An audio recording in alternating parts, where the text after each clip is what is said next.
we to form a tissue, it will be called cell tissue combination of cells of similar structure and function. So that's a tissue. There are four primary tissues in the human body. There are four primary tissues in the human body. Anybody here knows the names of the four primary tissues? We have the ET, we have the MT, we have the CT, and we have the NT. So what is ET?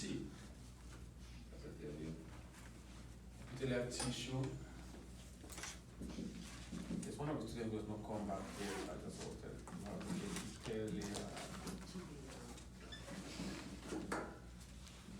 epithelial tissue, muscle tissue, connective tissue, and nervous tissue. 1, 2, 3. 1, 2, 3, 4.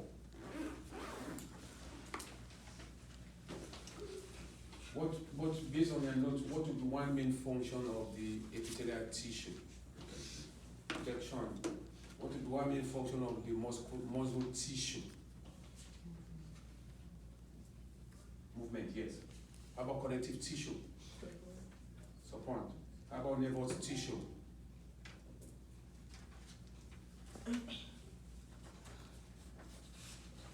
Nervous tissue. Communication. Alright. Now, the epithelial tissue, the cell covers, so they cover body parts. So the cell as covers. Yeah, you found us, right?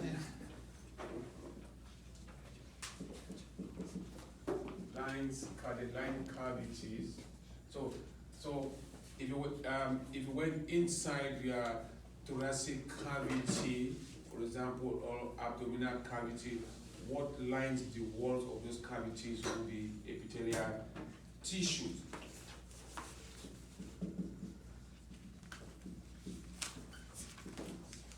They also form glands.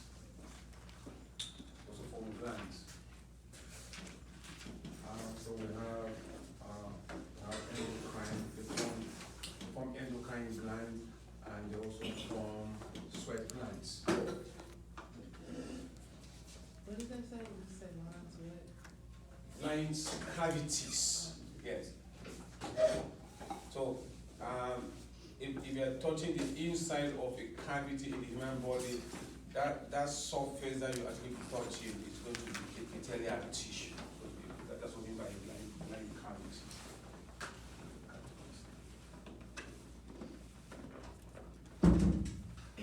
Alright.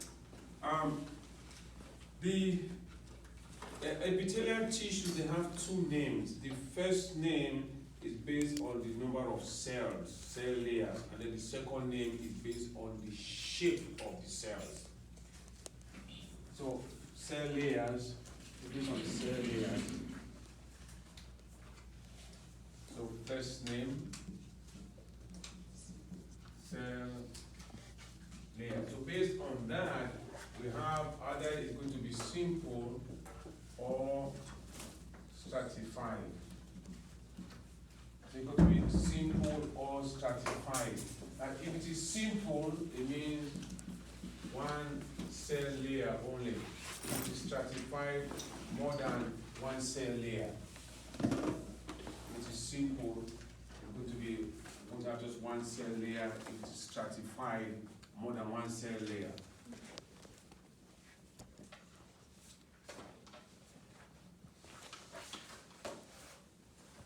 We proceed.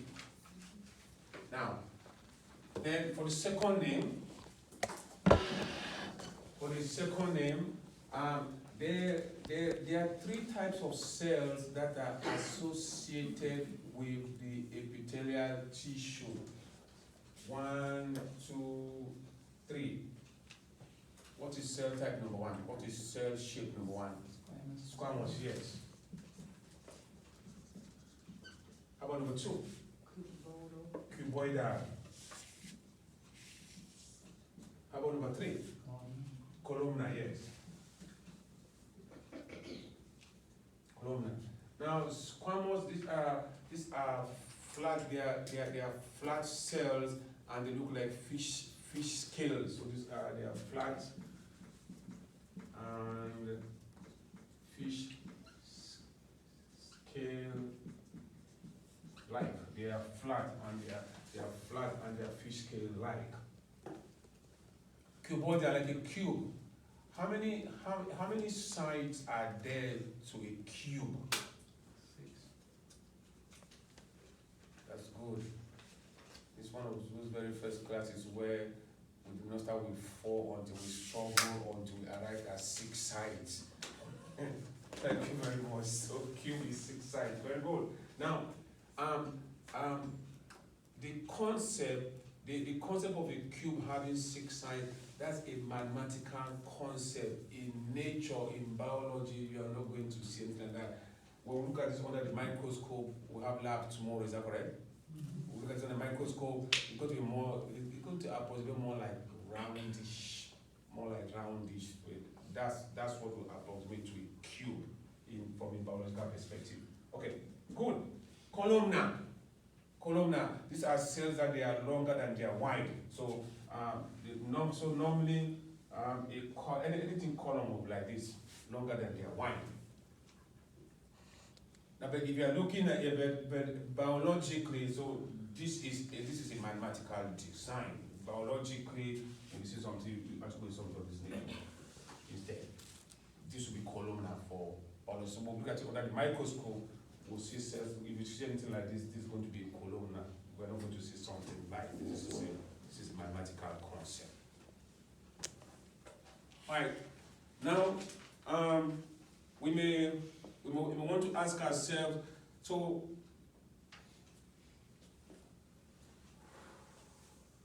first name is going to be number of cell layers, then the second name is going to be based on the types of cells that are actually there.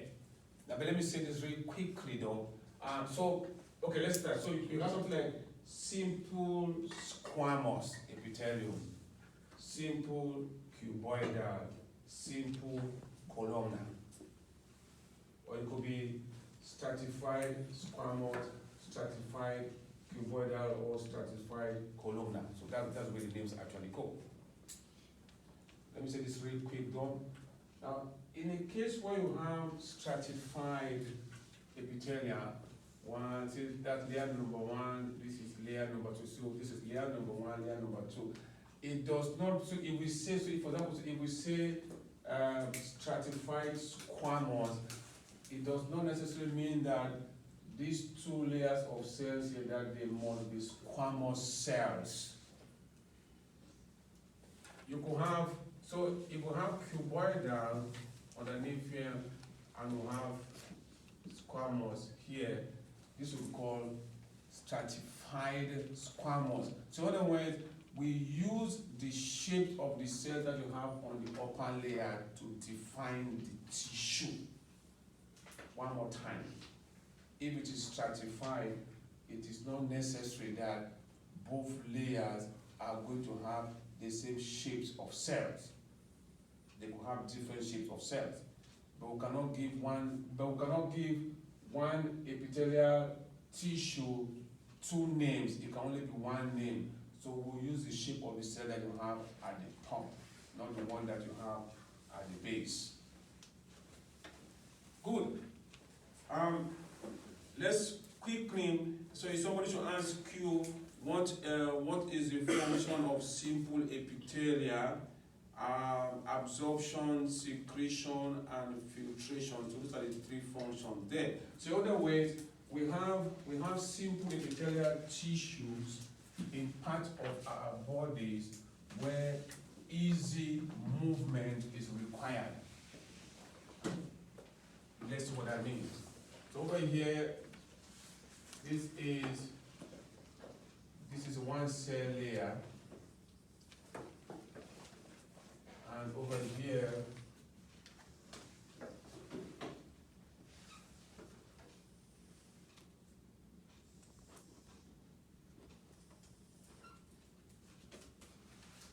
simple stratified. If you put any substance here, pass easily this one because this is simple, one cell layer. It's difficult for you to pass through this because you have many cell layers. So stratified is used for protection. That's why stratified is used for protection. The many cell layers, it makes it thick, and that makes it protective. Good. And if you look at in our bodies, where does absorption, where in our body do we have absorption taking place? Say our small intestine, for example, when food is completely digested, it must be absorbed in our bloodstream. So if you look at that, you look at the surface layer of our small intestine is made up of simple epithelial cells. Absorption, easy movement of food. Secretion, anywhere where either hormones are secreted or where sweat is formed. So sweat is a secretion. Hormone production is a secretion. So what will have hormones produced and what will have sweat produced, we also need to have simple epithelium there. Filtration. Anybody has any clue where filtration takes place in our bodies? Yes, kidneys, exactly. Because urine is formed via a filtration process. So if you wanted to just do a little addition in your notes, so you put under absorption, just put a small intestine. What is it? Absorption, put a small intestine.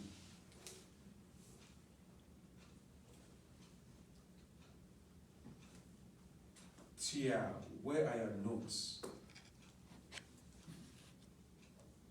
You have no clue? Sorry? I told you to give us the notes in class. No, you have. I give you the first one. This second one, you have to print it yourself. You know how to do that? Yeah. Okay, yeah, so you can do that. Anybody here who does not have the notes also? Okay, you have it from your phone. Okay, I see. Anybody has the diagrams already? Okay, that's good. I think the diagrams, I typed some notes on the diagrams. I typed some notes on the diagrams. So you want to get that. Yeah, so I typed some notes on the diagrams. So you want to get that. If it is possible that you can make them color, that's fine. But otherwise, you can still see everything that you need to see there. So just get the diagrams. Okay, let's move on. So on that for secretion, so absorption, small intestine, secretion, you can put a sweat glands or endocrine glands. For secretion, you can put a sweat glands, endocrine glands. For filtration, put the kidneys.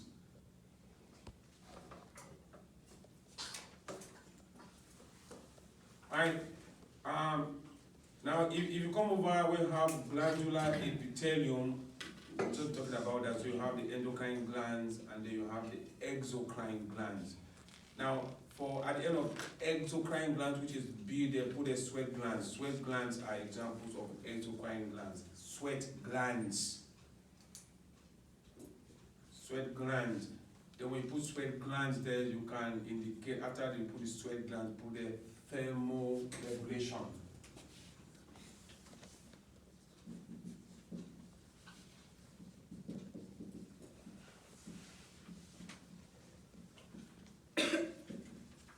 That's where you put a thermoregulation.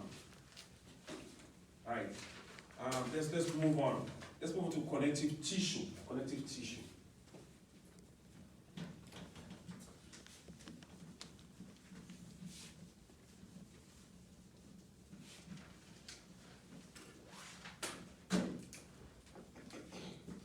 CT, connective tissue. Now, structurally, every connective tissue has a matrix.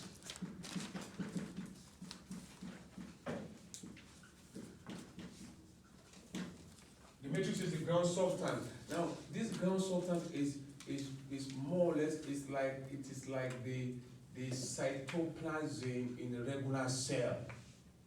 This matrix, which is called the ground substance, is like the cytoplasm in a regular cell. So every connective tissue has a matrix. That's number one.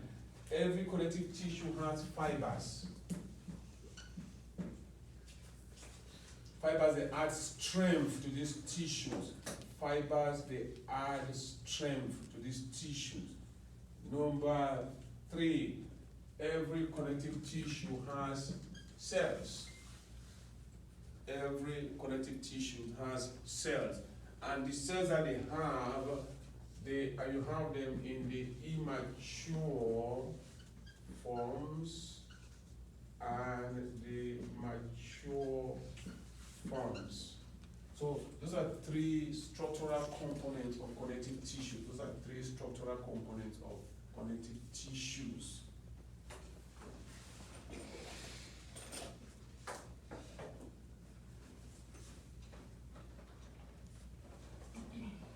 Can we proceed?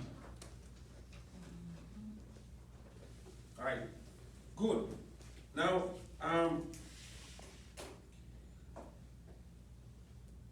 you are given 1, 2, 3, 4, 5 major functions of connective tissues generally. There are 5 major functions of connective tissues generally. Could somebody read them out loud for us? What's number 1? So, yes, connection. So you connect 2 or more parts together. Number 2. Support. Yes. Number 3.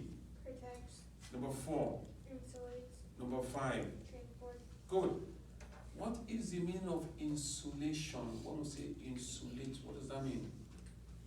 To like keep the heat in or to, keep it cool. Yes. To keep it warm, keep it cool. Right. That's good. Thank you. All right.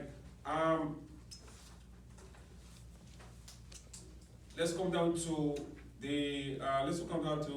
Now we have 5 types of connective tissue. We have 5 types of connective tissue. 5 types, and they all originate from the mesenchyme. So, as we go down and start looking at the different types of connective tissues, which are going to have a lot of differences among them, but even they look different either from their function or from their structure. They all still originate from the same original tissue, mesenchyme. If you check the notes typed under each of those diagrams that you have in the way you have mesenchyme, it's indicated that this is more like an embryonic type of tissue. So you only find it around when the child is still in those early stages of development. All right. The rest of it there is kind of pretty straightforward. The way I have the information there in the diagrams is which is what the way I'm going to ask you the question, and then in your lab exam and in your lecture exam is you'll be able to know where is this tissue located in the body, what is its function, location, function, and description. That's it. Description, location, function. All that information, you have them there beneath each of those diagrams. So I can't put the information there.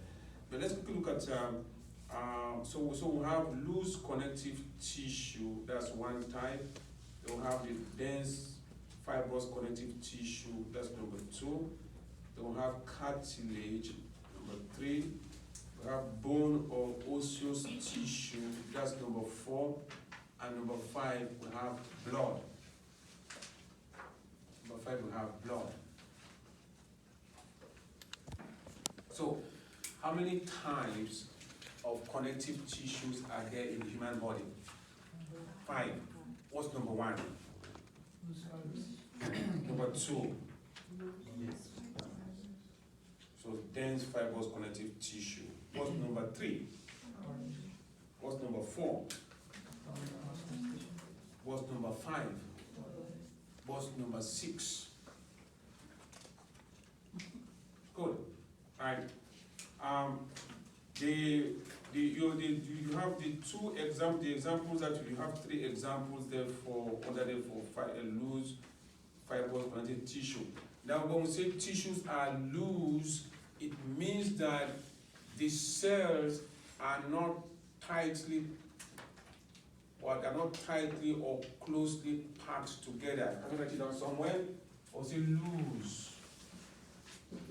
Cells not closely or tightly packed together. Again, look at the diagrams you have in there. We also have some good slides in the lab for tomorrow. So when we say it's loose, it means that the cells are not closely packed together. So we call that loose connective tissue.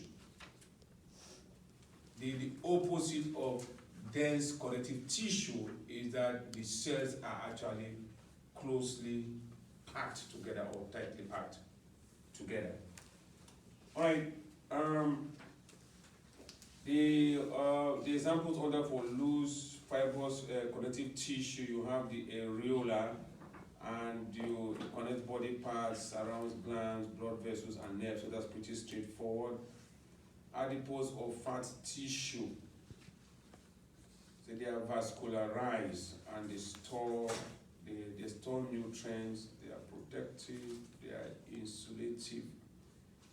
Where would be a common place to find adipose tissue in the human body? Sorry? Yeah, okay, so they're going to be under the skin, right? The third layer of the skin, which is the hypodermis. We'll talk about this in a little while, hopefully today.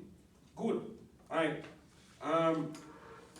At the end of reticular connective tissue, which is the third example under loose fibrous connective tissue, let's put the defense. Let's put the defense. So all those examples that are listed there, they have to do with defense of the human body. Right, for dense, they're made up of collagen fibers, tendons and ligaments, and the dermis. Now, tendons and ligaments, they are found in the joints. Can you write it down somewhere there? Tendons and ligaments, they are found in the joints. Tendons and ligaments are found in the joints. Dermis is found in the skin. Dermis is the second layer of the skin. Tendons plus ligaments, they are found in the joints. The dermis is part of the skin. Dermis is part of the skin. All right. Let's move on.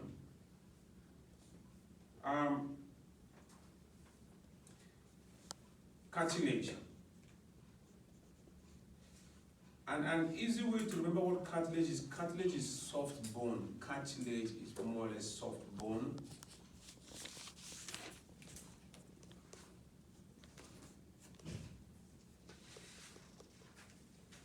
And because it is soft, so it is more flexible than bone. And cartilages are normally found in parts of the body where flexibility is required. So any part of your body that is flexible, it has cartilage. We normally find cartilage, either we can find cartilage at the end of long bones, or we can find whole structures that are made up of just plain cartilage. Do you know of any structure in your body that is made up of cartilage completely? Yes, your ear, because it's flexible. Yeah, this one as well, exactly. So anywhere in your body that is flexible, cartilage is found there. Now there are 3 types of cartilages. What's number 1? Number 2? Number number 3. Good. I think that in your notes it is indicated where they are actually found.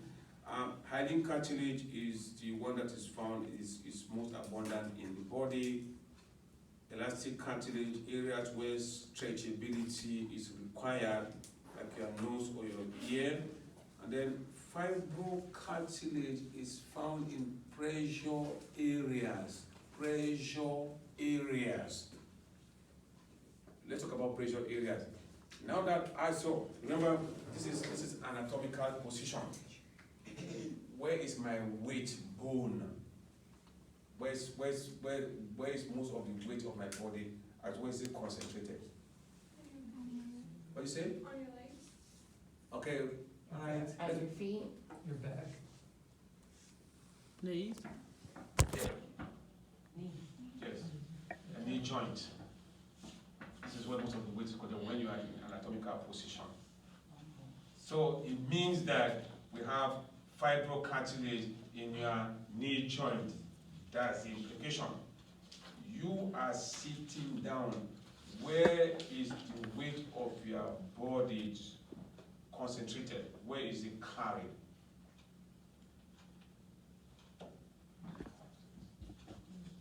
Your vertebral column.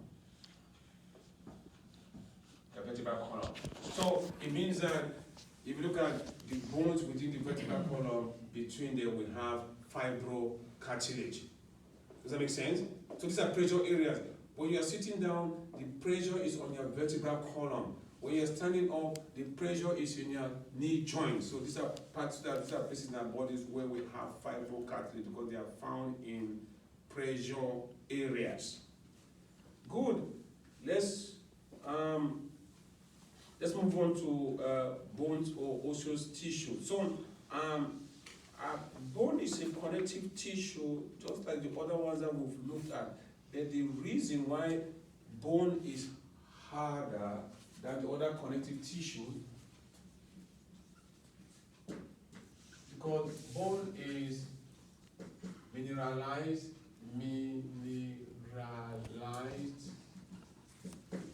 and bone has additional collagen fibers. Remember earlier on we said that every connective tissue has fibers, is that correct? Yes, the bone has additional fibers. And then aside having additional fibers, it's mineralized. So it is the only connective tissue that is mineralized. So if you adding these two together, that's what makes bone the hardest of all of the connective tissues. And we have said before, the reason why bone has to be hard, it is because of the functions that bone actually performs. Two main functions of bone are protection and support. And for anything to be protective or supportive, it needs to be hard. So these two features here, they are responsible for the hardness of bones. Very good.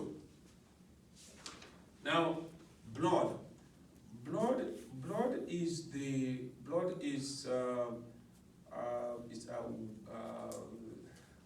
a weird or an unlike connective tissue. So number one, blood does not connect anything in the human body. Blood does not connect. So blood is found all over our body, but blood does not connect anything. So why do we call it a connective tissue? Now, blood also is the only connective tissue that is liquid. The rest of the connective tissues are solids. They're solids. So why do we still call blood connective tissue? Because of its origin. I must say all connective tissue, they all originate from the mesenchyma. So let me get you cheap in this exam. Okay. A connective tissue should be able to connect two or more structures in the human body. Blood does not. All connective tissues, except for blood, are solid. Blood is liquid. So, what then makes blood a connective tissue? It is because of its origin. All connective tissues originate from the mesenchyme. Blood also originates from the mesenchyme tissue. Origin. Now, when we started, we listed a couple of functions there for connective tissue. What was the last function that we listed for connective tissue? Transport, exactly. That's the function of blood.